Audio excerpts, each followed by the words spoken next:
Yes, ladies and gentlemen, it's a freaky Wednesday, and you know what that means. It's time for the AEW Wrestling Inc. Dynamite After Show, and have we got a show for you.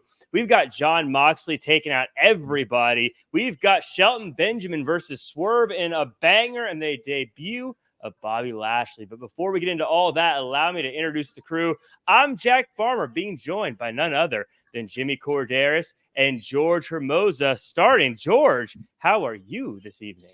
By the way, this is going to be a AEW Dynamite review show and also a live reaction show of the Dodgers in the World Series because they are currently playing right now, and it's 5-5, and I'm very, very nervous. Wait a minute, wasn't it 5-0 just a little while ago? It was.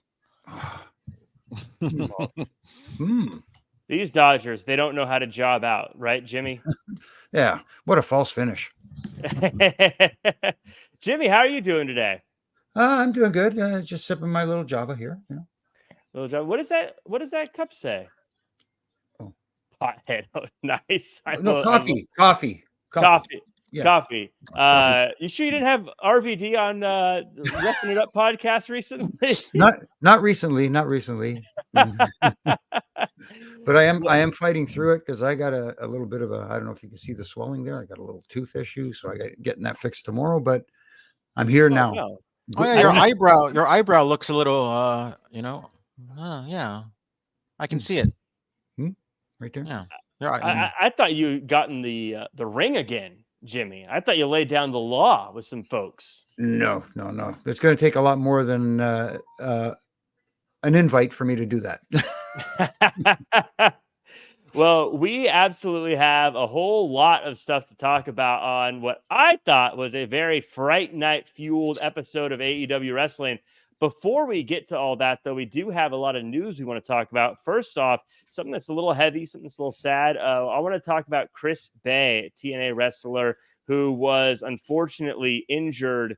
And I don't know the details of the injury. I haven't read specifically what it is, and so I don't even want to speculate anything about what it could be, even though there are some ideas out there. But it's a very sad injury.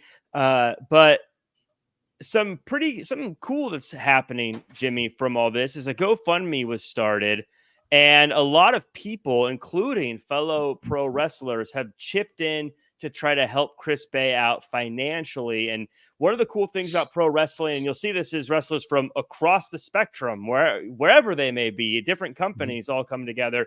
One of the things that's cool about pro wrestling is, as tribalistic as it can be sometimes, in moments like this, it absolutely is a time when they all come together to help each other out. That's absolutely true, especially for someone like a Chris Bay, and anybody who knows him can tell you what a great guy he is. He's not just a great in-ring talent, but he's a good human being. And it's unfortunate that this happened to him. Like you said, Jack, we don't know the extent of the injuries. All we know is that it requires surgery. So that means most likely he will be out for a lengthy amount of time.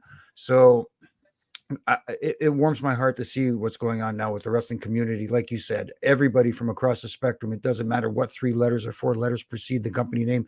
Everybody's reaching out and showing their support. And that is fantastic to see. It warms my heart to see that we are a community. Guys work for different companies, but at the same time, they're still friends. Mm-hmm. You know what I mean? It's unfortunately others who have that tribalistic attitude, but it's not amongst the boys. Yeah, I always think it's funny when people talk about, like, why would they sign here when their friends are there or whatever? Their friends are everywhere. They're friends with everybody in the locker rooms. And George, injuries are so scary in pro wrestling. It doesn't matter how good you are. That's the risk of what these wrestlers do every single time they step into that ring. And that's why we need to be so appreciative of the ththings they do and appreciate every time we get to see them out there. Yeah, and it's crazy because how many injuries have we seen just from like simple moves? Like we saw, I mean, the one that sticks out the most is probably the one from Triple H back in 2001. But also, yeah, shout out to Chris Bay. It's so funny how you mentioned how tribalism only really exists in, through the fans. Just a small story because I don't want to bore anybody. And I remember in '97, I went to like a WCW house show, and at the same time they were having a WWF house show. But before before the show, some of the WWF guys were like Shamrock, Triple H, China, Sunny were all doing some kind of like appearance, and then like randomly like Hall, Nash, and X-Pac or Six showed up, and they're all mingling and being friends, and my mind was blown. I'm like, wait, that's WWF guys, chanting it up with WCW guys. Like I had no idea, and this was before I even knew of a click.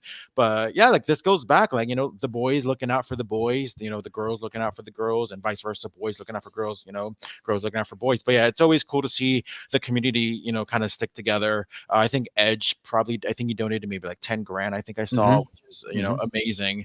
So yeah, it's always really cool to see everybody supporting each other.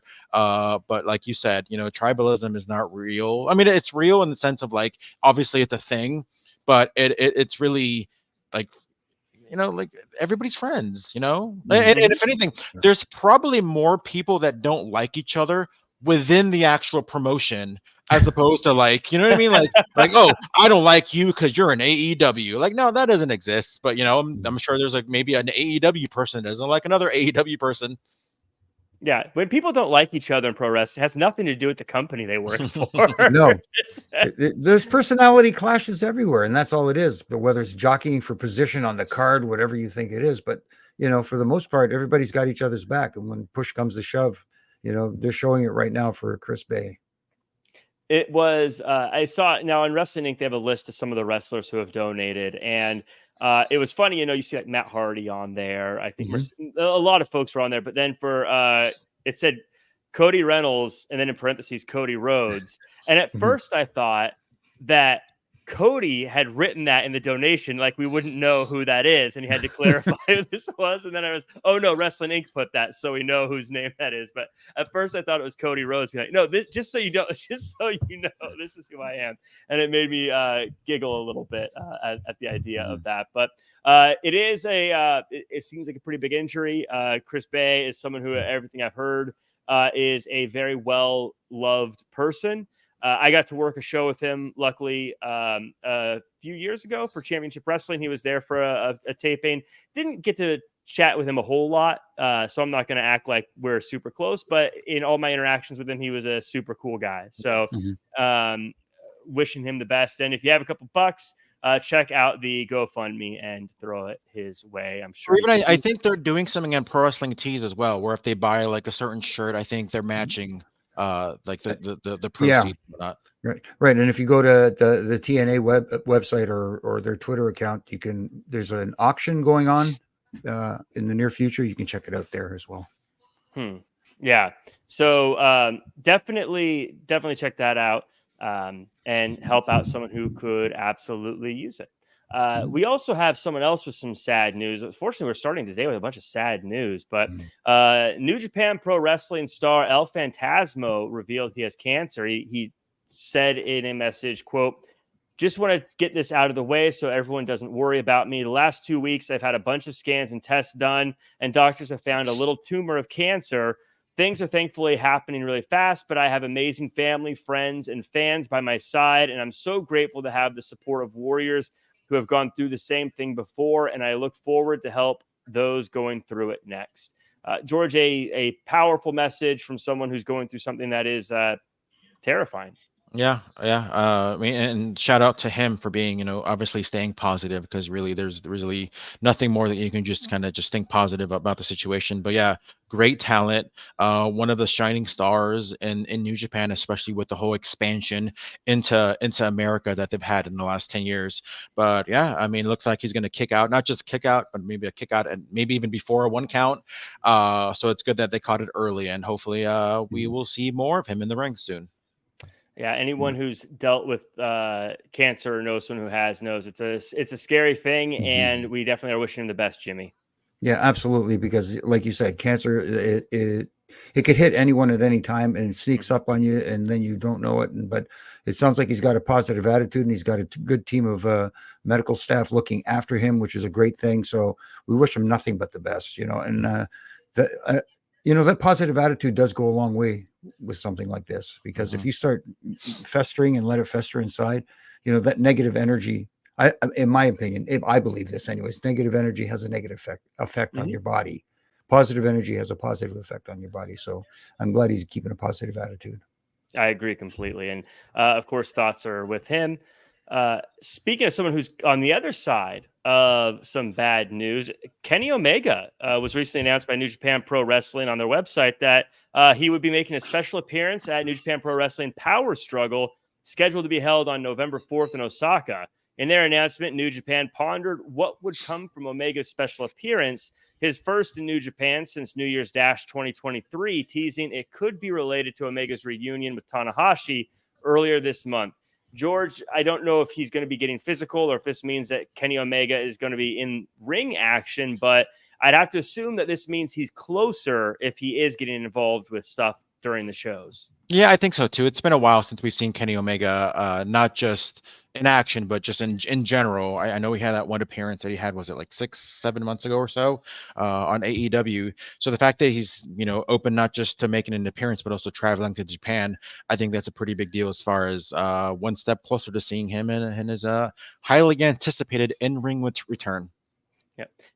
Yeah, Jimmy, I think that obviously it goes without saying, make sure you're healthy, make sure that everything is A-okay before you do anything. But as wrestling fans here in the United States, as a fan of AEW, can't wait for Kenny Omega to get back and be on TV again. This, I think, is getting a lot of people very eager. This feels a little bit like preseason sports, where you're like, hey, right, it's not here for real, but that means it's right around the corner, right? Yeah, hopefully so. And sometimes it's a wake-up call, because in the wrestling business, the guys sometimes feel invincible because they go through a lot of hard knocks throughout their careers. But then something like this hits you, and then that reality sets in. So I'm glad he took his time, got it taken care of. They got it in time, and it seems like he's on his way back, and that's a great thing. And it's only it makes me already start the fantasy book. Ooh, what can we do with Kenny Omega when he comes back? Because he's already got that situation built in with the Young Bucks. So yes, it's going to be fun to see what happens when he eventually does come back. That they clearly have been teasing. They did a little bit more of that tonight. We'll talk about it for sure. But something that also happened tonight, which we'll talk about, is Jon Moxley was running wild.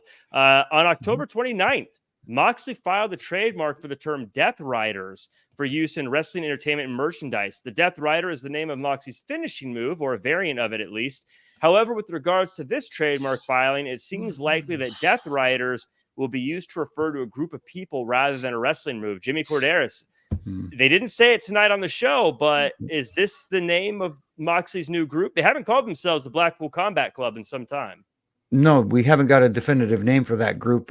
Maybe it is the name, and I'm fine with it. I think that's a good, different name, especially for them. And what I love too is the business savvy of a lot of the wrestlers today. I know back in my day, guys would take care of business, but it was outside the scope of wrestling. Like they could take care of their financial situations outside of wrestling. Now guys are taking care of their own properties, their own intellectual properties, which is smart. Matt Cardona, look at Matt Cardona, somebody like that who's just doing fabulous. So I like that aspect. Wrestlers, smart. It's so funny.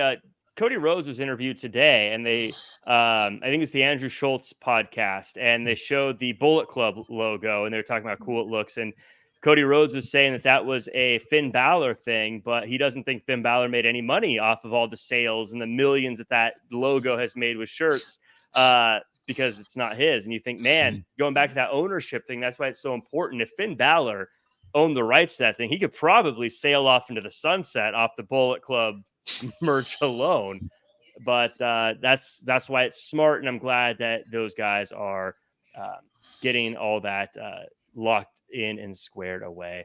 I want to get squared away on an episode of AEW Dynamite, a Fright Night Dynamite.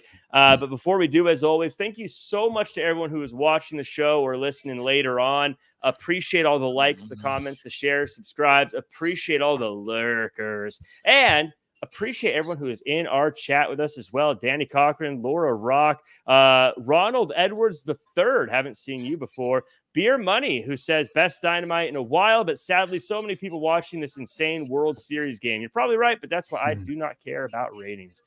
J.R. Smith, Carlos Pereira, the King Art, Robert Cortez, 9 out of 10 says Monopoly Man. George Bartley, we got Brienne, we got Joe C, Jose Topete, Daniel Barry, we got Stalking You with 2. little dog emojis. My little doggy had surgery today and she's recovering, so I appreciate the extra emoji, even though you knew nothing about it. I'll just assume. Mike Martin saying Jimmy is a hippie, referring back to the coffee mug, I believe. It's coffee. It's coffee, Mike.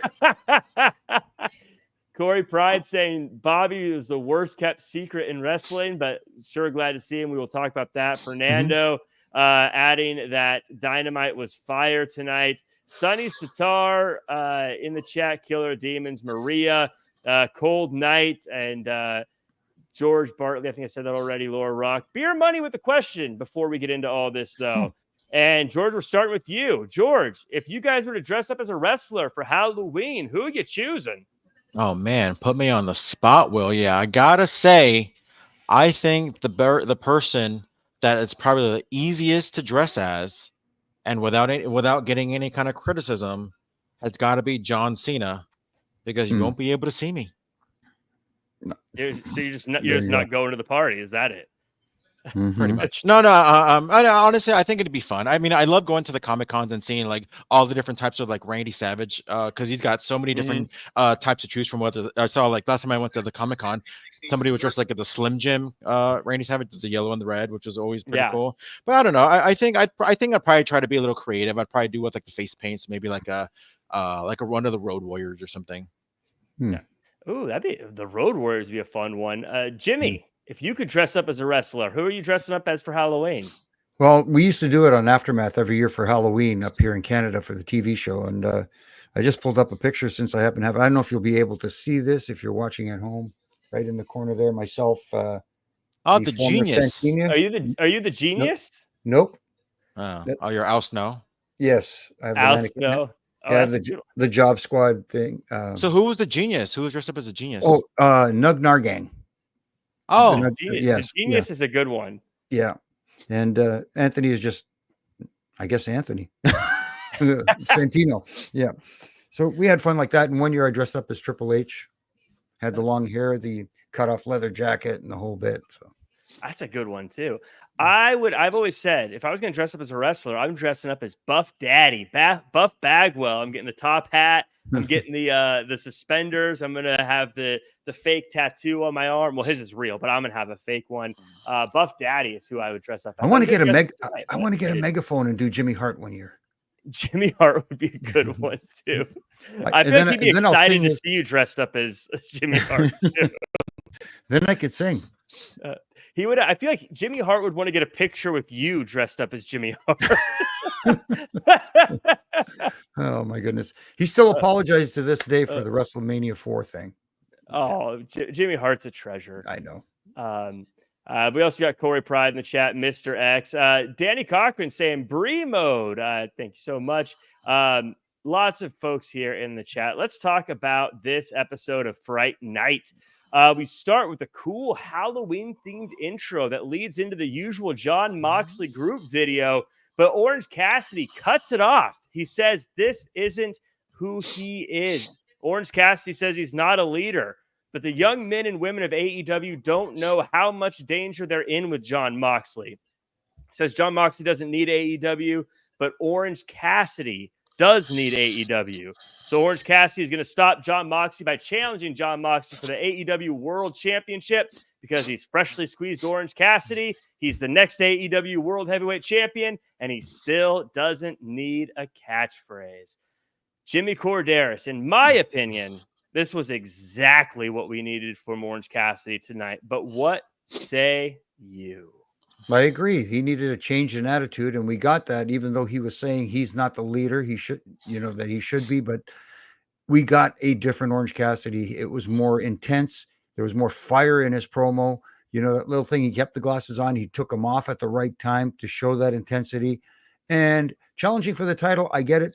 I get it. It's his gimmick with the knapsack or whatever it's called, his little tote bag, backpack. So taking the title out of his duffel bag and putting it in his backpack made sense.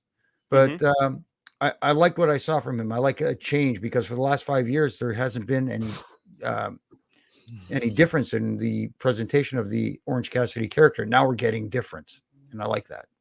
Yeah, I was curious what you were going to think about the backpack thing, because I didn't know if you were going to say, "Hey, that's still a little too silly." But I like that you liked it. I agree. I feel like it still grounds him to who he was, and it's not just a, "Hey, I'm a totally different person today." Mhm. There's still just enough of the callback, but it's still just serious enough that I really appreciated this one. George, what were your thoughts on this opening segment? Do you believe in Orange Cassidy? Well, first off, I want to say overall, I think this was a great episode of Dynamite in terms of character development, and we'll get into a little bit more of that, later on in the show. But yeah, I think overall this was a great promo by Orange Cassidy. We saw glimpses of that like a little less than a year ago when he lost the international championship to John Moxley, and then him having to lose, and then him coming back with that victory. Although I do have a complaint. Here we go. That's okay. Just because I know there's been a lot of NWO vibes compared to what they're doing, and they've openly said that they're waging war against AEW, right? Like, tell me when I'm telling lies. Like, they're waging war against AEW. So why is the show opening up with all these BCC segments? It's almost as if like they're rolling out the red carpet. And I know they're supposed to be like these revolutionaries or whatever, but like it feels like, why are we getting this? At least when we saw with the NWO, Jack Farmer, what do we always see right before every single NWO promo? Paid for. The following announcement has been paid for by the New World. Because why would WCW? Yeah, why would WCW do anything? Yeah, why would they do anything to put over the NWO? So when you have, and this is the part where they think they have to kind of tread carefully, because we've seen it in WWE when you see kind of the backstage things. It's almost as if they're pulling back the curtain, but they're still deciding what they're going to show. So we've already established that in AEW. The guy that's in, the headset is Tony Khan. So why is Tony Khan allowing this group to kind of, I don't want to say, do your thing as far as being, rebellious and beating everybody up. But when it comes to actual production, I know maybe I'm pulling back the curtain a little too much, but when it comes to the actual presentation, why are you pretty much allowing these rebels to do run amok upon your show when they've openly waged war upon AEW? At least give me a promote. This following has been paid for by the BC or whatever it is, or something to explain why they're doing so. Like, they shouldn't be having theme music. They shouldn't be having the whatever, the screen, whatever. That's just my thing. I think it was cool in the beginning, but now we're getting to the point where like, okay, well now we know what they're here for. How do we put a stop to this or how do we keep it going while still making it make sense? Yeah, Jimmy, I'd like your thoughts on that, because I totally get what George is saying. I also feel like if you said paid for by the Blackpool Combat Club or whatever we're calling them, then it would definitely be a ripoff of NWO at this point. I feel like you still need the video. The video packages have worked for me, so I feel like that suspension of disbelief is okay for me. But you're the ref. You call it down the middle. What do you think? Do you think that that's going too far, or do you think they should completely act like non-members of AEW? Well, I think George has a very valid point there. Why would they open the show with that video package? Well, why don't they come out of the video package showing the BCC or whatever they're going to be called coming out of the production truck? Yes, 1000%. The very simple fix. And they say, if you don't run our whatever it is, our video package or whatever, again, we'll be back. Threaten them. Yeah. Why not? And then Tony Khan could be saying to the truck, show a picture of Tony Khan. I know he doesn't like being on TV, but show him saying, hey, what are you guys doing showing that video? Hey, we're in fear for our lives, Okay. And then even if you have something, and then even if something like where maybe this week it happens there, then next week you'll have maybe wrestlers protecting maybe the production truck, and then they'll find another way to kind of like, hey, like, I got your family on speed dial or whatever, I got your family's address just with one click of or something, whatever, just I'd like for them to kind of be something where we know Tony's running the show. So now I want some kind of explanation on why we're still allowing these presentations to be shown on a weekly basis. Fair point. I'm not going to argue it. I feel like they get away with it, but I also agree the points you're making here. I would say if my this is a very small production nitpick, felt like they should have hit Orange Cassidy's music right after he finished his promo. It felt weird that there was no music after he finished his promo. And then Excalibur again kind of chuckled afterwards as we came back. He's like, crazy, not action. We got a lot to catch up on. I was like, this is a very serious moment, dude. Like try to convey that it was serious. But he was kind of laughing at what just happened. I was like, this was serious, like be serious. This is a huge moment. And so that was my nitpick of that moment. But Jimmy, I have a question for you. Sonny Sitar brings it up.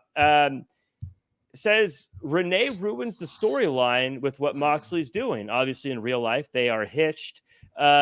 Do you think that is an issue, or do you think them just kind of pretending that relationship doesn't exist for the time being is the right move? Well, for the time being, I see it being maybe not the right move, but hopefully in the future, someone calls her out on it. And just, whether it's one of the talents, maybe it's someone like a Daniel Garcia who says, you know what, you need to talk to your husband and tell him to calm down, or whoever it is. Pick somebody. But at the same time, maybe she has. I heard a certain Hall of Famer, 2-time Hall of Famer, say that why don't they have a sit down, Renee and John, and they try to talk it out, and you have Marina Shafir. I can't pronounce her name properly. Marina Shafir, yeah. Shafir, yeah. Sitting there with John Moxley while they're doing a face-to-face, and she's wondering, what the heck is going on here, John? Why not? WWE does those empty arena settings for the little one-on-one sometimes. It wouldn't be, if you're going to steal something, why not steal something like that? It's an idea, at least. Anyways, people know that they're a couple. Use it. Leonard Jones says Renee simply saying Mox hasn't been home in weeks would cover it. George, you were shaking your head though. You are one for absolute realism when it comes to production. But what's your thoughts on this couple? What did Renee Paquette get hired to do in AEW? She's not hired to throw around her moral compass. She got hired to do a job. So she's not intervening because she is a professional. News people having no moral compass. It's that simple. You're not there to give your let me talk to my husband who's waging war on AEW. No, you're there to be a professional. What's on the run sheet? Who are you supposed to interview? Jack Farmer, you've been hired to do the same exact job. Do you think they're going to sit there and pay you to be like, oh, well, I think this person is you? I know you sound nothing like that, but like, I think Pity.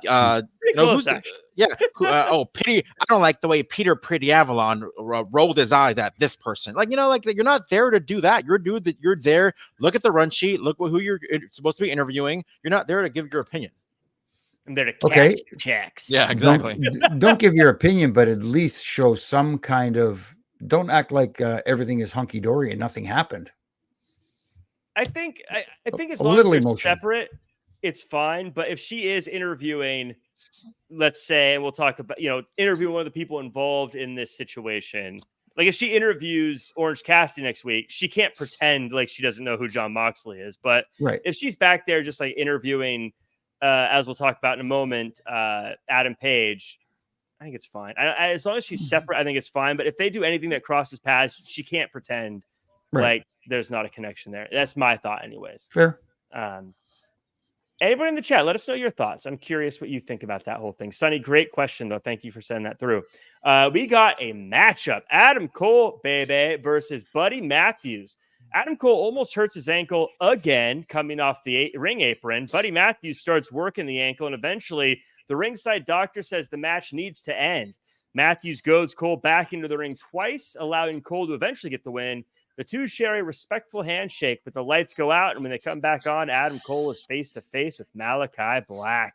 Jimmy, I want your thoughts on Adam Cole's return to the ring, but also, as a referee, I want your thoughts on because I saw Twitter blow up about this, not counting the out of the ring 10 count while Adam Cole was being checked on by the doctor. Okay, first of all, I'll say that I did enjoy the match because it made sense.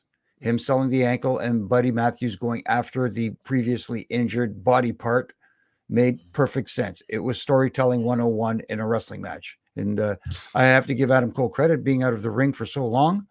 He actually looked pretty good. So, but that spot kind of irked me. I didn't like, the doctor comes in to check on him, to check on his ankle. I don't have a problem with the official going down and checking as well. But him getting helped up and being escorted to the back without the referee ringing the bell to make it sound like the match is over because he can't continue. And forget the 10 count stuff. You're not going to get a 10 count with a doctor helping him to the back. Ring the bell. He can't continue. You would have got more mileage out of that, in my opinion. He rings the bell at the end of the match while he's getting helped back. He looks back at the ring, goes, oh, no. hobbles back, gets in there, and continues the match. And then they decide to restart the match instead of Buddy Matthews calling him a, you know what, the B word. Right. I didn't think that was necessary. I think that might have got a little more mileage, a little more fire under Adam Cole's behind, if that makes more sense. Yeah, it was. I agree with you because it does. Because I was going to say, for people who are against him not counting to 10 while checking, I would say other sports do the same thing. They have injury timeouts in other sports, so the idea of an injury timeout doesn't bother me. But you're right. As soon as he starts heading to the back, the match is over. Yeah. Like you wouldn't be like. It's not like it's weird for them to be like, but is he going to go all the way to the back? Like that's a weird mindset if you're trying to think of reality. Right. Of what they're trying to present there. So that's I love that answer, Jimmy. George, on this match, what I loved about this matchup from an in-ring standpoint is I love that Buddy Matthews didn't treat this like they were evenly matched. Like, you know, sometimes these matchups, they'll kind of go tit for tat. It'll be like, you know, evenly matched guys. Buddy Matthews, clearly bigger, clearly more powerful, very fast, kind of muscled Cole around in a very realistic way that you'd imagine someone like him doing. And I think it made the match as a whole better for it. What was your takeaway from this matchup? I think this was a fun match, especially with Adam Cole, it being his first match in a very long time. And Buddy Matthews, who we all know is, oh my God, like that. We've been praising him for nearly like 10 years or so. So I think they work well together. I think overall, I think it was a great showcase to show that Adam Cole is back, that we are going to be seeing a lot more of Adam Cole in the ring on a regular basis, not just coming out every week telling us story time, baby, because I think it gets a little old sometimes, especially telling the same thing. Although I did like the promo that he did afterwards. Yeah. Yes. And we'll talk about that. But Brandy says, Buddy had the crowd tonight. That was something I noticed too, Jimmy. It felt like for this being Adam Cole's return match, it felt like that crowd wanted Buddy Matthews to win that. If I had never watched pro wrestling and I was just listening to the crowd, I'd say Buddy Matthews was the guy that they all wanted to see win tonight. They were trying to count out Adam Cole. They were chanting Buddy throughout the match. I mean, I think we've all been big Buddy Matthews fans, but like, is this something that in this situation people were cheering for Buddy Matthews? Yeah, it is interesting because Adam Cole, you figured, especially since the return, would get the biggest reaction. People want to see Adam Cole's return. They want to see him do well again. That's why that finish didn't work, because it got the crowd on Buddy Matthews' side. They were kind of on the fence to begin with, but that just pushed them over the fence, if that makes any kind of sense. Yeah, no, it does, because it started to feel. I get what they were trying to do. They're trying to make Adam Cole look like he'll keep fighting. He's not frail, as they say. But it actually, in a lot of ways, it kind of felt like you lost like 3 times, and they kept letting you come back instead of him fighting through.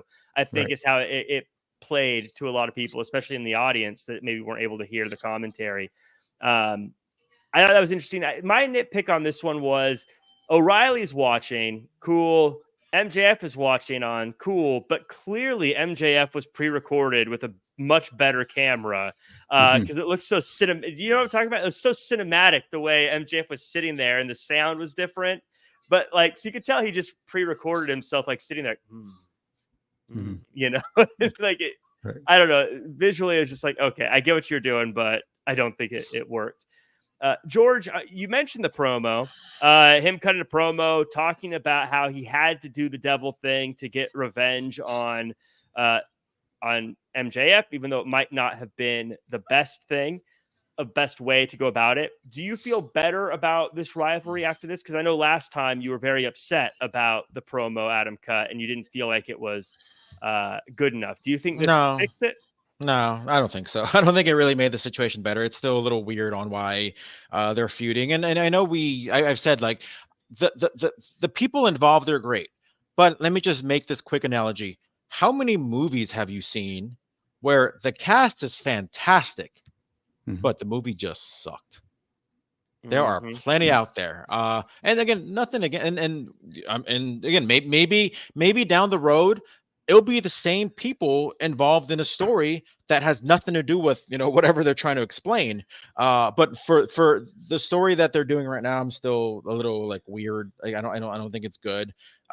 Just having the roles reversed for whatever reason. I don't know. Just like, I knew you were a bad guy from the beginning. Like, no, like you really saw a lot of depth with that MJF character. So like I don't know. I just kind of get it over. I know that it's probably going to be done at Full Gear, and they're both going to move on. But I'm looking forward to them having a good match, like we saw at Wembley. But I really hope they both go their separate ways after that.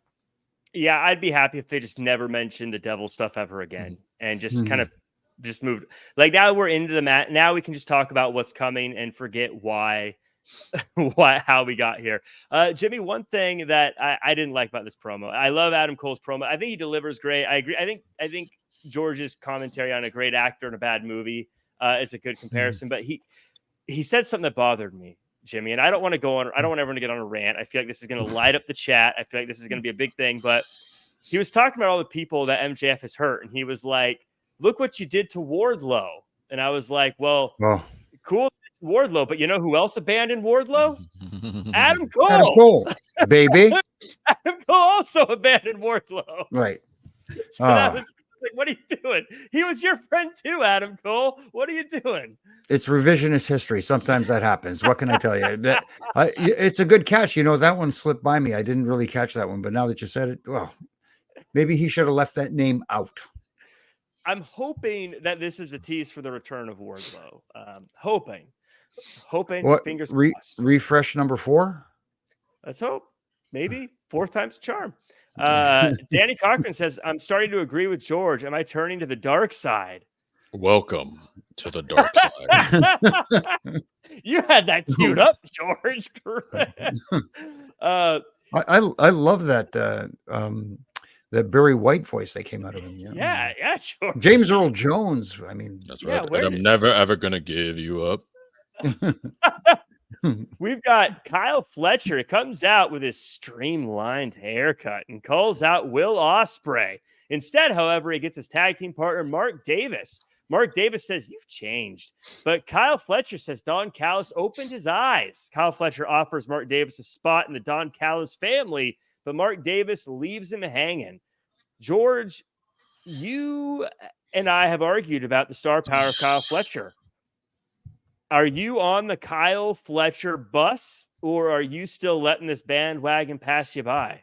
So, in case, because I know everybody was blowing up my DMs because I was not on the show last week, and I mentioned it on Twitter that if I was on the show last week, you would have heard me do nothing but praise that segment with Kyle Fletcher because he showed, finally breaking out of his shell.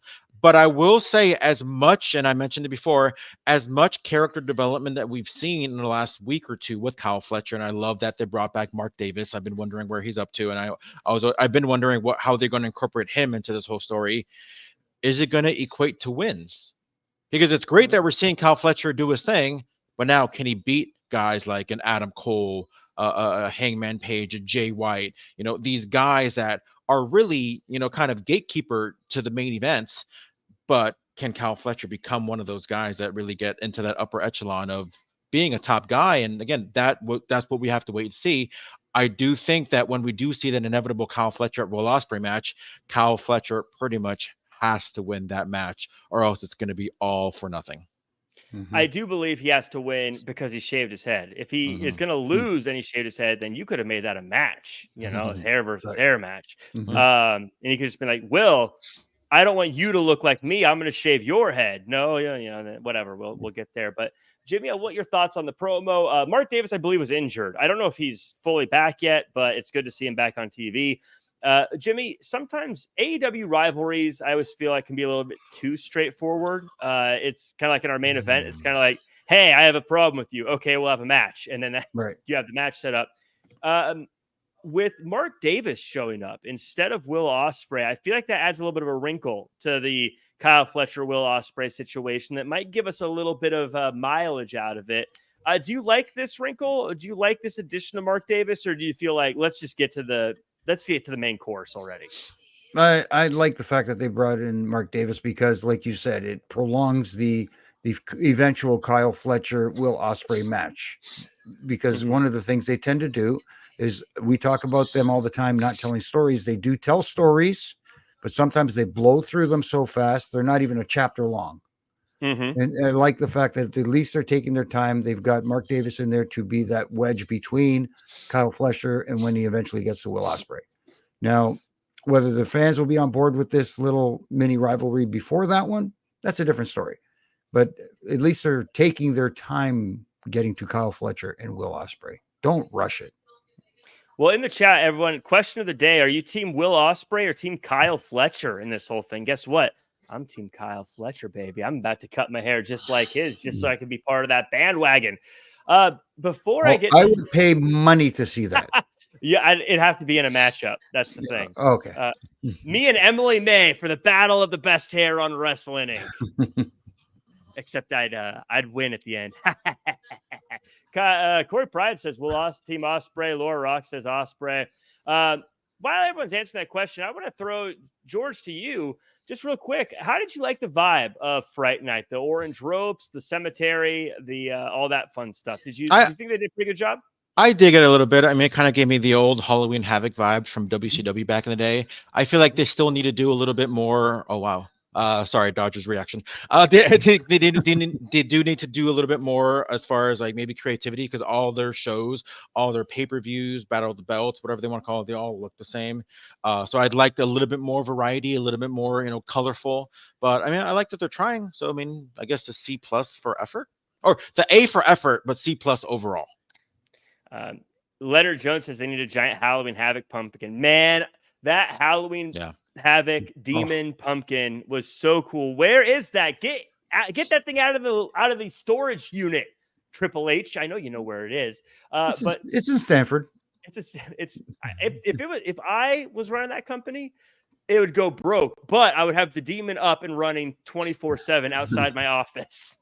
Okay, we'd go broke, but it'd be a pretty cool couple months before I ruined the company. What's speaking of which, like, what's like a thing that you'd want if you had your pick on any one, whatever it is, to pick from whatever the warehouse, wherever their memorabilia center, like, what's the one thing you would want? Demon. That's your number one option. Yes, Halloween Havoc Demon. That's what I'd want, and it would be up. All my neighbors would complain, and I'd say, deal with it. And my power bill would be atrocious, but I would find a way to make it work. You know what I would want, actually? What's left of that broken egg from Halloween. Not from Halloween, from Survivor Series 1990. Yes. Just put it out there on the front lawn and have my neighbors go, what the heck is that? And just look up in the sky. What hatched from that thing? Everyone seems to say, Stephen Camp says the SmackDown fist. Leonard Jones says the SmackDown fist on the front of my house. Aaron Mick says the blue steel cage. I got a question for you guys. They did a close up now on the I didn't see all the tombstones, Jimmy, but one of them said Inner Circle, which I got a little chuckle out of. But one of them, they zoomed in on it. It said poor Steven. Is that a reference I'm not understanding? Or George, do you get that? Is that like or anyone in the chat, poor Steven? Is that a joke or a reference I'm missing? Let me know in the chat if you guys get it, because I just assume it was whatever, but I saw Inner Circle on one of them, so I know there's got to be a thing to it. I'm wondering if it's an inside joke or like a different name for somebody else, I know the WCW ones; those ones were kind of inside jokes. So I'm really curious if the AEW ones did too. Yeah. So in any case, as everyone's looking at that and answering that question, Adam Page cuts a promo and says that Jay White can blame Christian Cage for his earlier loss, but Adam Page is the one who hurt Jay White and put him on the shelf. Adam Page knows what Jay White's strategy will be. He's going to go after Adam Page's leg. But what will Page do? Hit him, strangle his friends, burn down his house? Jimmy, are you digging this psychotic cowboy? I am digging Adam Page. I like the Hangman in this current iteration. The only thing is, sometimes you don't need to go so long in your promo, especially when you're a big time heel like he is. Get to your point, hit the marks that you need to hit the bullet points. But again, it felt a little drawn out to me. That's all. That's fair. George, do you like this Adam Page guy? Yeah, I think his heel version is much better than the babyface version. But like I said, we're seeing a lot more depth to a lot of characters, and Hangman is one of them. We saw a side of him that we never saw before when it came to his feud with Swerve.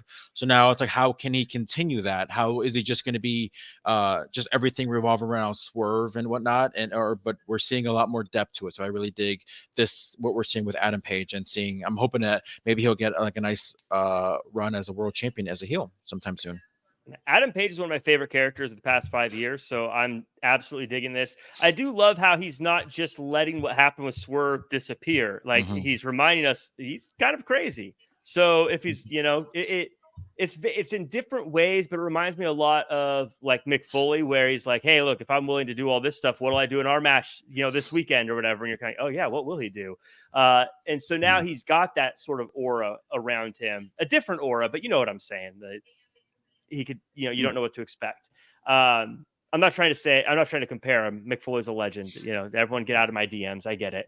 But I like that he's doing this. So, speaking of psychopaths, John Moxley and the crew roll out, and Moxley says he wanted Orange Cassidy and he cut all the distractions away from him. John Moxley reminds us too many people in AEW got fat and happy with their paychecks. So Moxley says that Orange Cassidy doesn't want anyone to get hurt, but it's too late for that. Moxley is about to cripple his own teammate Wheeler Yuta, luring Orange Cassidy to make the save, but it's a trap.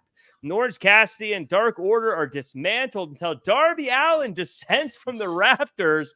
More locker room members charge the ring, and eventually the numbers game allow the AEW locker room to stand tall before we get to a tag team match. We'll talk about the tag team match in a bit, but George, I thought this was pitch perfect for how far Moxley is willing to go, threatening Yuta. Yuta still being kind of brainwashed enough afterwards to still be wanting to team with Moxley afterwards. And it was a little thing, but I loved how, even though he says he's not a leader, the first person out there was Orange Cassidy, and the rest of the locker room followed. I absolutely dug this. Yeah, I really like this segment. There was a lot of layers when it came to this segment, just with everything with Orange Cassidy, with Moxley, with Yuta. That is something I want to keep my eye on, especially when you had, it looks like they were about to take him out. So maybe it's like Yuta trying to embrace the dark side in order to, continue on and maybe be the saving grace for AEW down the road. I think there's a lot going on with this, and I really, really liked how insane it was. It really had that kind of, like I've been saying before for a while, where Monday Night Raw for a long time, not so much recently, but for a long time, even though it was live every week, it was still too polished and still too overproduced. And they always had when it's live, anything can happen. And I feel like we saw that tonight. We saw that with this segment, where it really felt like this was just pure anarchy, but I loved every single second of it. Yeah, I really enjoyed this one, Jimmy. I saw your reactions. I think you disagree. I will say my nitpick here, because we got to throw nitpicks everywhere. Darby coming from the ceiling should have been highlighted a bit more. Like, it should have been one of those things where we see him coming down and we all go, oh my goodness, how crazy. Where instead it was kind of like he was in the background. You're like, whoa, who's that? Yeah. Is that Darby? Who's that? What's that pink thing coming from the ceiling? But other than that, I dug this. Do you disagree? A little bit, because they came out through the crowd, and what have we been seeing for especially last week? The entire, not the entire locker room, but a vast majority of them waiting for them. So here they are walking into the arena, and nobody comes out until they threaten one of their own, Wheeler Yuta, and that's what made Orange Cassidy come out to make the save. As soon as they hit the ring, he should have been out there. The rest of the crew should have been out there, and it should have been anarchy. Bottom line. That's because that's what you've been teasing. They've been waiting outside the building for them to show up for weeks now, and now all of a sudden they walk in, just stroll in like nothing's going on. That bothered me. To me, that made zero sense.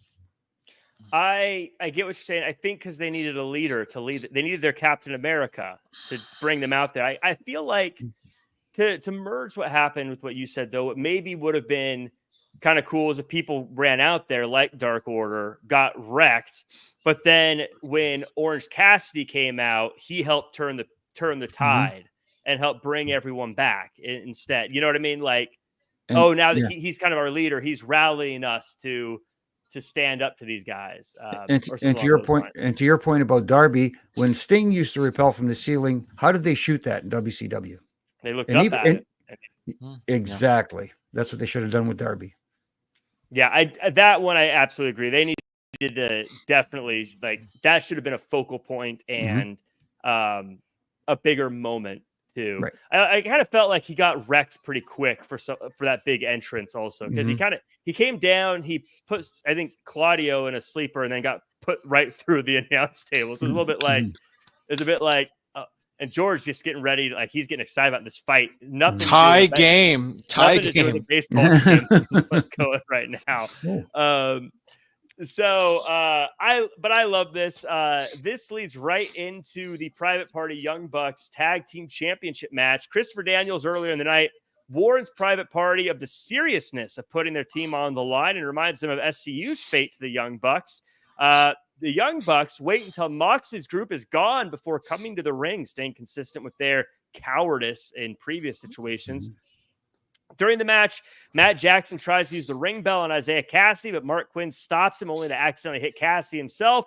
Match continues as Okada hits a tombstone on Mark Quinn to the outside, and I think it's appropriate that Halloween show has a tombstone in it, leaving Isaiah Cassidy, who puts on a heroic effort until Quinn is able to make the comeback, and the two somehow, someway win and become the new tag team champions of the world. George Hermoza, I got to admit where I was wrong. You know, you've come around on Kyle Fletcher. Going into this, I was like, you know what? I didn't believe in Private Party. Didn't believe in them. And I was just like, you know what? I think they need to break up. I think it's because you weren't invited. I wasn't invited. It was private. And I doubted them. But I loved this matchup. And it was a perfect example, in my opinion, of the storytelling of a match that slowly throughout this match, I started getting behind them. And I cheered when they won. I was like, they did it. They did it. I can't believe they did it. I love the team. This, to me, was a good example. Everyone says you can't tell stories with wrestling matches. I feel like this story was the wrestling match, and I bought into them completely. Yeah, this was such a fun match. I mean, over 5 years in the making when it came to their championship win, going back to that first win over the Young Bucks. But yeah, this was just fun. I love when Okada came out and gave them the tombstone, and it really did look like we were going to see a Young Bucks victory. But yeah, we saw this is the part where I feel like a lot of baby faces need to study in terms of, you know, when to show the fire, when to show the struggle, when to show the comeback. And I really feel like Private Party nailed all these things. And I thought it was great. I'm really looking forward to seeing what kind of title reign that Private Party is going to have. So Jimmy, we'll talk a little bit about what the future of the Young Bucks holds, because I feel like that has been showed to us. Talk to me a bit about the match, your thoughts on it, the Private Party as the champions, and kind of your thoughts on the handing off of the titles to a team like this that has always been an underdog team there since the beginning. We've heard the story. And character-wise, if it fits or not, like, just kind of to help add to that moment, do you feel like that was the right call? It was an interesting call, to say the least. I didn't expect it, and I don't think the fans expected it, but it completely out of character for this current iteration of the Young Bucks. And can we talk about what happened after that, after they handed the titles off when they left? We'll talk about that in a second. Okay. But as far as the match itself goes, it was a fun match. The crowd was into it. They popped for everything, all the big spots, everything. Not a big fan of tombstoning someone on the outside on the cement floor and them coming back. But other than that, you know, if you want me to nitpick, if that's what I'm nitpicking about, hey. But the crowd loved it, and that's your main barometer as to whether a match was successful or not, right? Jimmy, it's a Halloween episode. You need tombstones. That's remember like those like in the sitcoms, they would always have like the Halloween episode of the sitcoms, and it'd always be some kind of like supernatural thing where it's like, you know, this episode doesn't really count. We're just having a fun Halloween episode. I feel like there's some things we need to be like, okay, you know, this one didn't really count, you know. It's a Treehouse of Horror. Yeah, exactly. We got a handful of promos we'll just kind of get through real quick. We had Jamie Hayter and Penelope Ford going at it face to face. The Patriarchy calls out Hook for next week. Anna Jay and Mariah May have a video package. And the Learning Tree shows us that the Ocho is dead. Long live the Nueve. And Mark Briscoe says next week they're going to have a matchup. Jimmy, anything to take away from these quick promos? Usually these promos are pretty self-explanatory, but for a completionist's sake, I always like to mention them. Yeah, I hear you. I find it funny that now that Jericho does the "Hi guys, hi," the crowd does it as well. Yeah, completely. We're all puppets. Yeah, exactly. Hi guys. Oh, hi Chris. Hi. But you know who I'm liking as you guys. I know who you guys like in the trio of the Learning Tree. But Big Bill is starting to really come out of that. He wasn't in a shell, but he's starting to find himself. Yeah. And I'm really enjoying that. And as far Mark Briscoe, he's found something that connects with the audience. The way he presents himself, the way that energy, that fire, it's infectious. Yeah. And that's what you want. And Mark Briscoe right now is very entertaining and he's very engaging. And the audience is climbing on board. And you know what? I'm climbing on board too. George, something we've given AEW a hard time about in the past is sometimes forgetting about people for a long time. I think they did a good job with video packages of reminding us of who is who and what's going on. And so now that it's been maybe a week since the Patriarchy's been on TV, I'm still remembering, oh yeah, they've got the thing going with Hook. They're still reminding me of that. I agree with Jimmy Korderas. I've said before, I think Brian Keith and Big Bill are both really shining in this group. And I think it's doing them a lot of favors. And Mark Briscoe, I am ready for him to do big things like on AEW Dynamite, not Ring of Honor, but like to start having consistent rivalries on the flagship. Yeah. Brian Keith, he's such a gem. Like he really does add so much to the Learning Tree. And I dig it. I know we've all been very critical about Chris Jericho and the Learning Tree in the past, but I like kind of iteration. Speak for yourself, George. I'm not critical at all. Yeah, I like this iteration. And I honestly, I know I wasn't here last week, so I don't want to take too much time into it, but I was fine with it. I was fine with the title change. I thought it was completely fine. What I didn't like is that Mark Briscoe was a complete afterthought. It's like, Jericho and then Tomohiro Ishii comes out like, oh, by the way, who cares about that? The guy that was just champion and just lost it. But I'm completely okay with Jericho being the Nueve. So I thought that was fine. But yeah, I like this kind of aspect where maybe less is more. We don't need to see him in 18 segments, kind of given his little Learning Tree facts. But if anything, if we're going to talk about promos, I want to say, because I know we don't really cover Collision or Rampage on here, but the person that needs to be on TV on not just on a weekly basis, not a bi-weekly basis, but on a tri-weekly basis is Dalton Castle. Close. That's a good one though. Harley Cameron. Yes. She's somebody who every single time she has some kind of microphone in front of her or whatever kind of segment promo it is, holy moly, talk about entertainment factor. She is just the full package when it comes to that. Like, I feel like she is to the point where she should be teaching promo class to a lot of people because she just knocks it out of the park every single time. Yeah. I agree. And she gets it. She does it in a way too, where she knows sometimes she's supposed to be the slip on a banana peel. Her character. Timing is impeccable. She's fantastic. And she seems like an incredible person. Whenever you see her in like out of the ring promos, she seems like a nice person too. So wishing her success. Daniel Garcia, not wishing success for Jack Perry though. Slams him up against the wall, says he's going to take the championship from him. And Perry says, hey, you used to dance for me, before heading to the Elite's locker room where they're shredding some paperwork and getting out of there before abandoning Cutler, who's attacked while Christopher Daniels is forced to watch by the Death Riders. I'm just going to call them the Death Riders, Jimmy. We alluded to this one a second ago. Thoughts on the Young Bucks tucking tail and running? Yeah, it's interesting. They're going to work from home. I don't know how you have a match from home. That's kind of interesting. Virtual matches, I guess they're going to have right now. Welcome to 2020.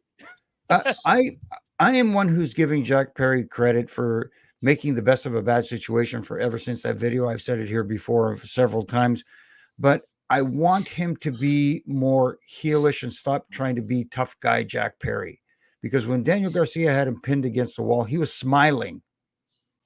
Mm-hmm. I didn't like that. I would have liked to have seen a look of concern on his face. He doesn't have to look like he's scared out of his wits. Just a look of concern, like, oh, wait a minute here.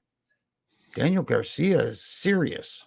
I bet instead of, bowing up and putting his head against Daniel, right there, that's when Daniel Garcia should have just laid him out. When he's trying to butt heads with him, no, that's not heel. See, I don't know. I was getting Raven vibes from him in that. Where I felt like something Raven would do, where he would laugh because even though he's getting shoved around, he knows he's getting under the skin of the other guy. Yeah, I agree with Jack. I don't know. George, your thoughts?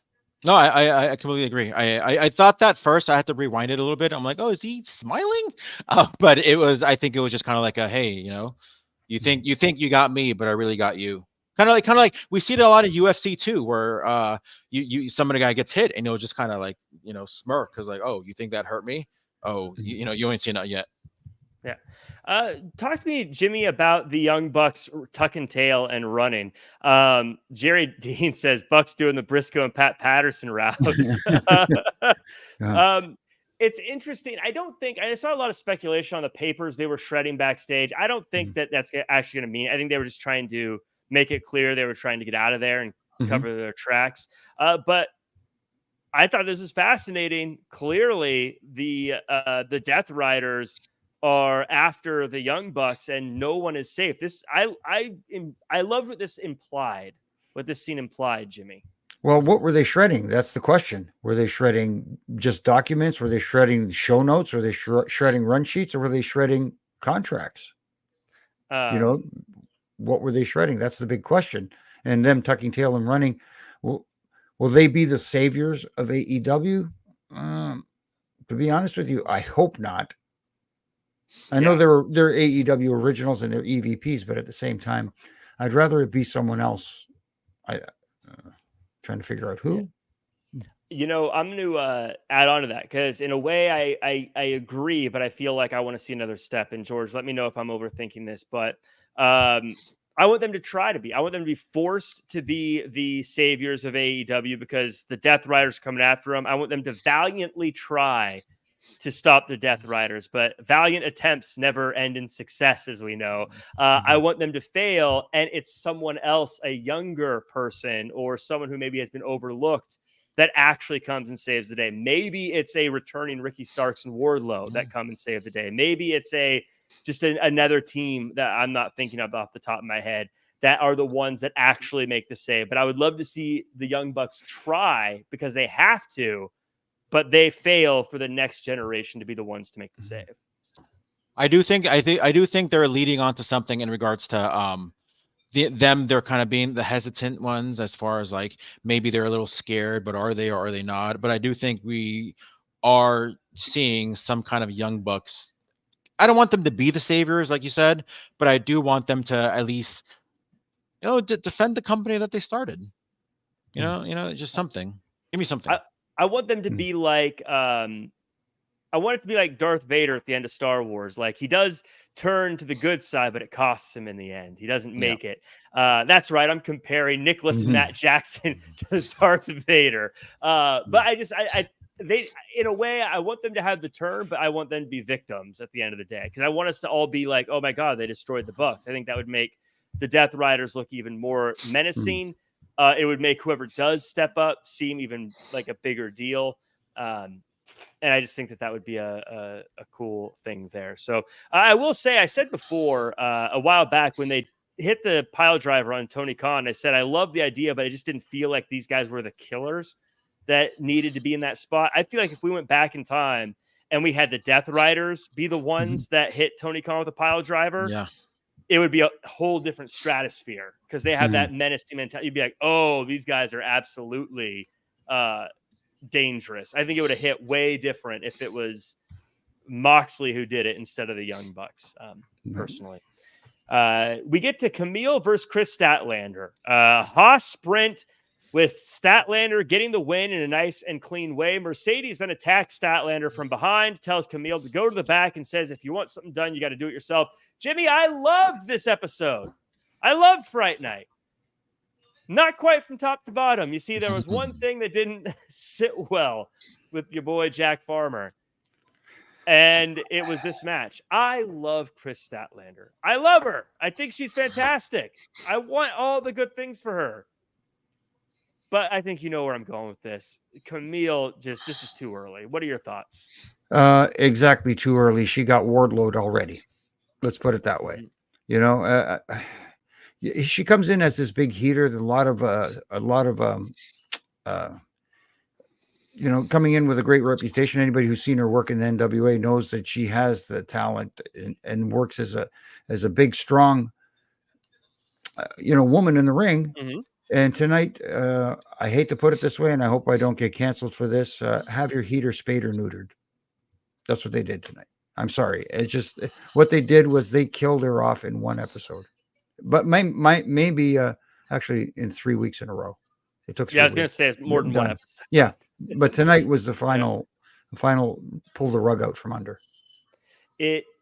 Now my hope here, George, is again, I love Statlander. I love that she's in the spot. I'm happy for her. That at the end of the day, this is good for her, and I'm cool with Statlander versus Mercedes Moné. I feel like that we talked earlier about how AEW sometimes just rushes through stories. It feels like they said, we want to get to Kamille and Mercedes having issues, and they just got there as fast as they could instead of building up that relationship, because it feels like that's where they're going. I'm gonna leave it be a cop out and be a little wait and see, because I want to see how the follow up is, because I didn't really have too much of a problem with her losing, because if anything, it put over to me Chris Statlander even more, and it really helped her set up. I think it's going to be the inevitable re-coronation, because I know she's a former TBS champion, of a Chris Statlander defeating Mercedes Moné, maybe at upcoming in Full Gear. But yeah, I thought it was fine. I thought it really showed Statlander as one of the top players in AEW, and I think you know, we'll see what ends up happening with Kamille. But I think you know, like I said, I'm okay with it. I just think Kamille, it's too early for Kamille to be eating losses. She should have been unbeaten for months. But maybe she's not that girl though. Maybe she's not that female. Maybe we're the ones that are overhyping her too much, when maybe she's not really there for that. I don't know. We'll see. I disagree, George. They brought her in to be the muscle, the bodyguard, the heater, so to speak. She should have been treated kind of like, again, making comparisons, she should have been kind of like China and have that presence. And they took that all away in the last couple of weeks. But it's hard because China was really one of a kind back then. Now there's a lot of female, like Chris Statlander looks similar in terms of body wise with a Kamille, and like, you know, back then China was really like, she really was the ninth wonder of the world. Nowadays there's a lot of people that we just saw somebody new on NXT show up that is pretty much similar built to a Kamille. That's why you keep them apart as long as possible. I mean, that's look, again, I'm happy with, like, this is not against Chris Statlander. I am a huge fan of hers. I can't say that enough. I've always said I had the chance to interview her in at one of the post media scrums. She has an aura. She's someone like this person is, plus she wrestles great, everything. But I think they should have made Kamille like the former NWA women's champion that set the record for the title hold. Kamille. She should have made her. They should have had her at least seem unstoppable for a while. She never even really got out of the gates as an unstoppable force, and hopefully they turn that around. But man, rough couple weeks for Kamille. We move on to the main event of the evening: Swerve Strickland versus Shelton Benjamin. Banger of a matchup, with Swerve Strickland finding a way to get the win over Shelton Benjamin, while MVP makes a phone call, and here comes Bobby Lashley. Ooh. Lashley gets the hurt lock on Swerve, and then the Hurt Syndicate take out a gaggle of security as MVP says, guess who's back in business? George, I can see you're super excited to talk about this and nothing else. What's your thoughts on this main event? I thought the main event was great. I really love Shelton Benjamin's got this. He feels like he's got this newfound on life. I saw a lot of Brock Lesnar vibes as far as a lot of the Germans giving a swerve. I thought we were going to see a little bit of that, especially with how we saw Shelton going up against Sammy Guevara last week. But yeah, I thought this was a great match. Swerve obviously is fantastic, is amazing. We can't say enough great things about Swerve. And even though somebody mentioned it earlier in the chat as far as the worst kept secret, but who cares? There's a lot of worst kept secrets that still turn out pretty awesome. But it's really cool seeing Bobby Lashley in a new environment. We saw him dominate Impact.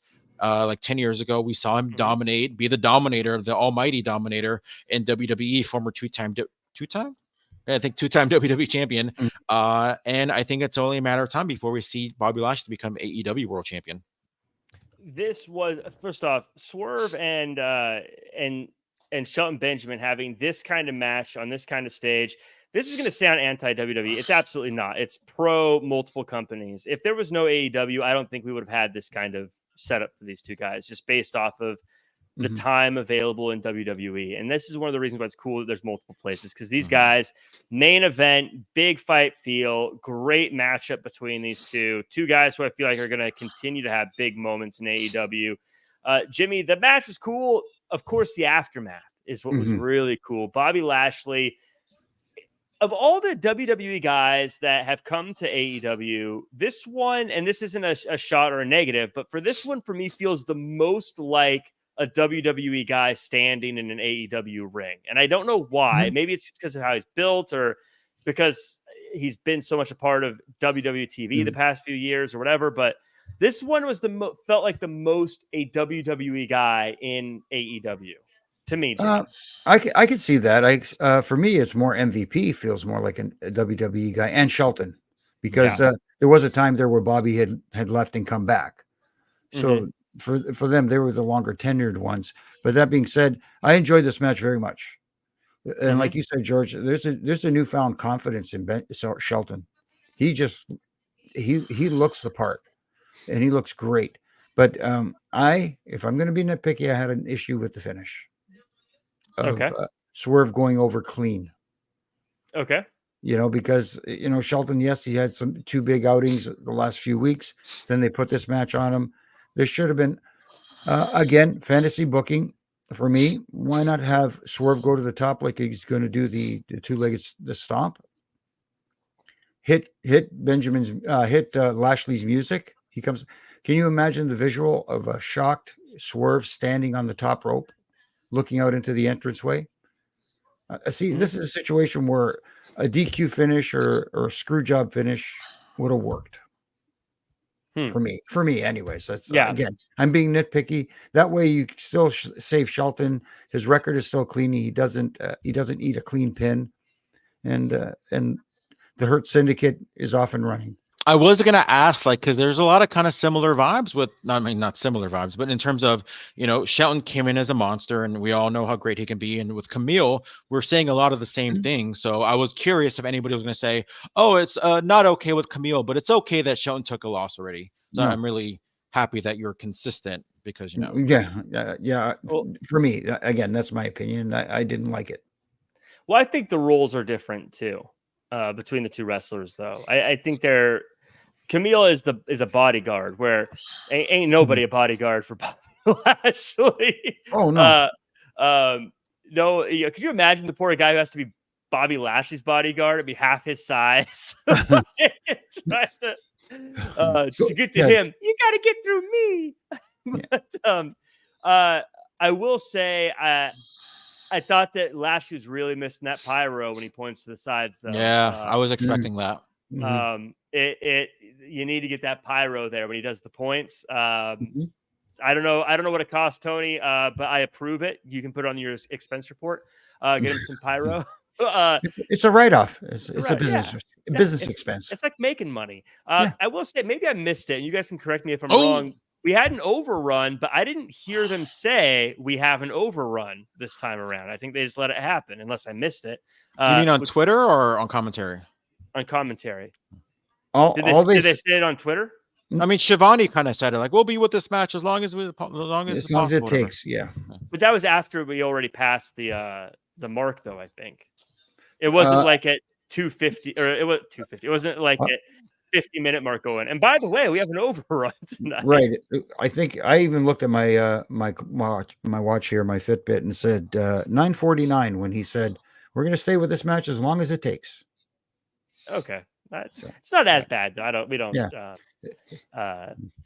That doesn't bother me as much. No.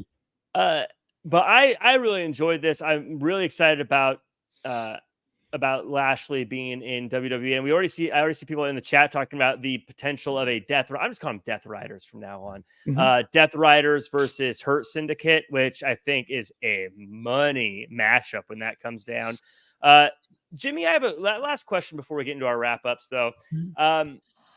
After the match, MVP got on his cell phone and made a phone call. Mm-hmm. Now, that was something that Paul Heyman was doing quite a bit in WWE for a while. Mm-hmm. Do you feel like that is something we should consider a Paul Heyman thing, or is the idea of using your cell phone at this point so common that it's public property, public domain?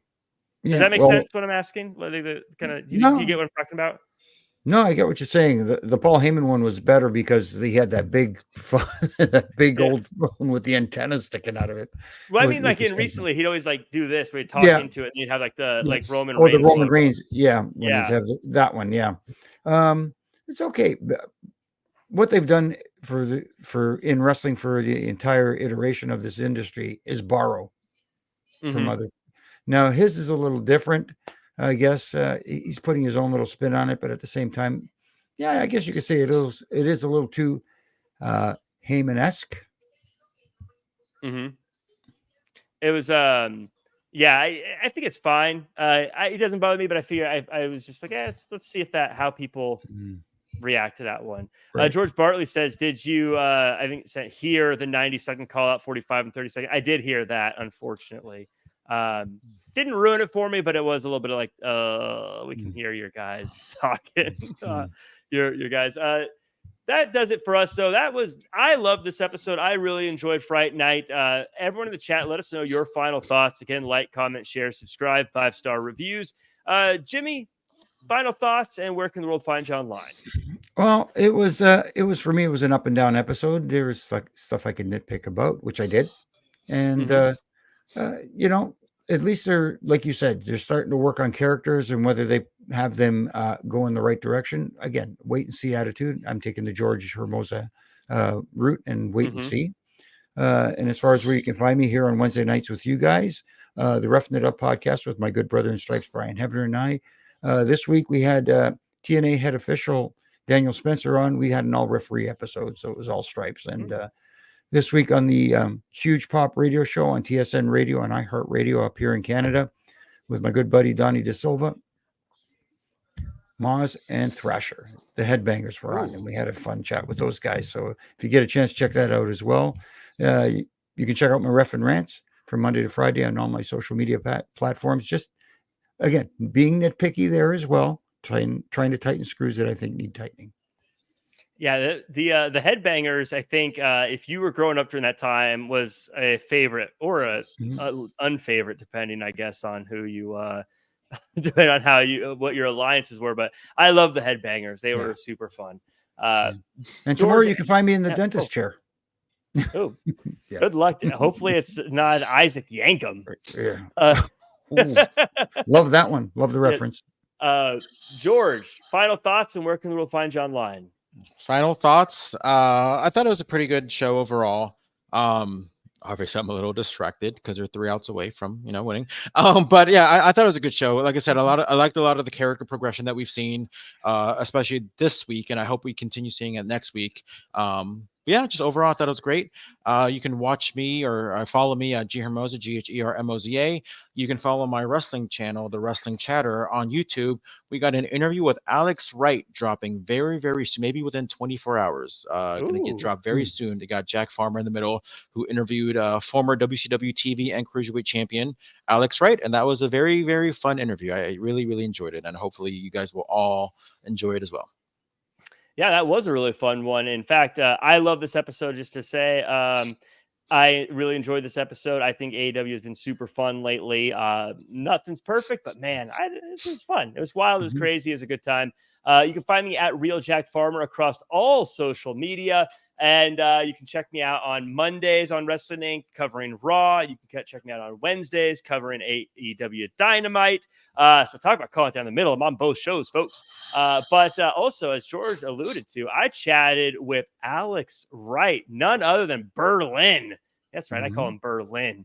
But we had a great chat. I'm very proud. It was another one where the guy afterwards, they said, this is a fun interview. You asked a lot of questions people don't ask. So it was always a proud moment as a interviewer when that gets to happen. We chat about all sorts of fun stuff. I have him name his Mount Rushmore of German or European wrestlers. I also explained to him what Mount Rushmore is in case he doesn't know, because he lives in Europe. I think he knew, but I over-explained it. So you can hear Alex Wright's Mount Rushmore of European wrestlers. See what he has to say about that and so much more. That does it for us. Make sure to follow at Wrestling Inc. for all the latest wrestling news. Make sure to tune in Friday for the After SmackDown show. And make sure to just do your best and be yourself. I'm hitting Wait. Saturday? Is there nothing Saturday? Oh, that's right. Saturday. Oh, my goodness. Ryan would have had my head over at Wrestling Inc. Tower if I did not promote this. Crown Jewel. Covering Crown Jewel. I'm going to be on. Jimmy, are you going to be covering Crown Jewel with us? No, unfortunately not. You're referee, tried and true. You're just covering the guys here, making sure we're good. I just show up, count 3, and leave. So yes, we are going to be covering Crown Jewel on Saturday. I'm going to be on that show. I don't know who my partner is. I should probably go double check that. But Ryan will have my head for that. Ryan, we appreciate all you do for us over at Wrestling Inc. Tower in Wrestling Inc. Mountain. Appreciate y'all. It's you and Emily May. Jack and Emily May, an incredible duo to talk about Crown Jewel. Make sure to tune into it. We'll be on right after that show. Until then, I'm hitting that end stream button.